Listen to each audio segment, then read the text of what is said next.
avec d'abord l'économie. Christophe Lebec, notre confrère de Jeune Afrique, nous a rejoint. Bonsoir Christophe. Bonsoir. Ce soir, zoom sur le cobalt en RD Congo avec en prélude cette question. Pourquoi les groupes miniers et négociants de matières premières s'intéressent-ils tant au cobalt congolais ? Eh bien, à cause de la voiture électrique. Tous les grands constructeurs automobiles, dont Tesla, Renault, BMW, Volkswagen, parient sur son essor progressif. Ils ont déjà commercialisé en 2017 pas moins d'1 million de véhicules électriques et hybrides. Et ce n'est qu'un début. Or, le cobalt est un composant indispensable à la fabrication des batteries de ces véhicules. On estime déjà que 42% du cobalt est consommé pour cela. Et ce besoin va forcément croître. La France a prévu de passer au tout électrique en 2040. Or, 60% des réserves de cobalt connues se trouvent en RD Congo. Le prix de ce minerai, souvent mélangé au cuivre dans les gisements congolais, a plus que triplé ces 2 dernières années.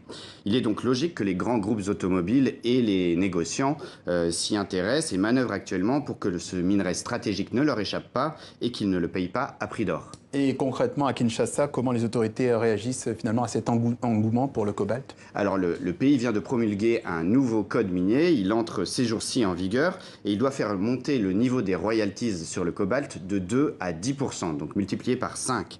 Par ailleurs, la Gécamine, qui est la compagnie de l'État active dans les projets extractifs de cuivre et de cobalt dans l'ex-Katanga, s'est engagée dans un véritable bras de fer avec ses plus grands partenaires, dont Glencore.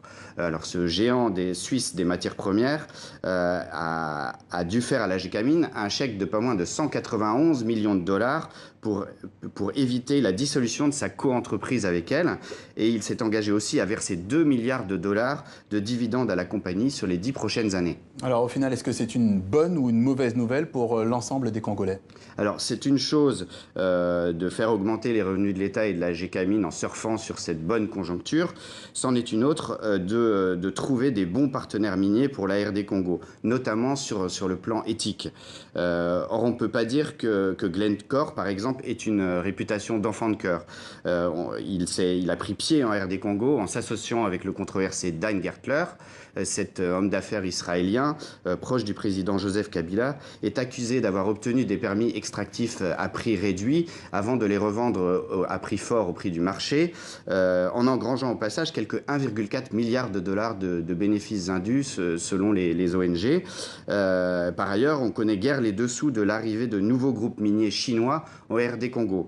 Donc, alors que la situation politique en RD Congo reste incertaine avec les élections à venir, il y a un risque que les accords passés autour du cobalt soient conclus dans l'opacité et ne profitent qu'à un petit nombre. Le décryptage de Christophe Lebec, notre confrère de Jeune Afrique, sur le cobalt donc congolais. Voici la une d'ailleurs du dernier numéro de Jeune Afrique consacré au Mali, Soumaïla Cissé, moi ou le chaos. Merci Christophe.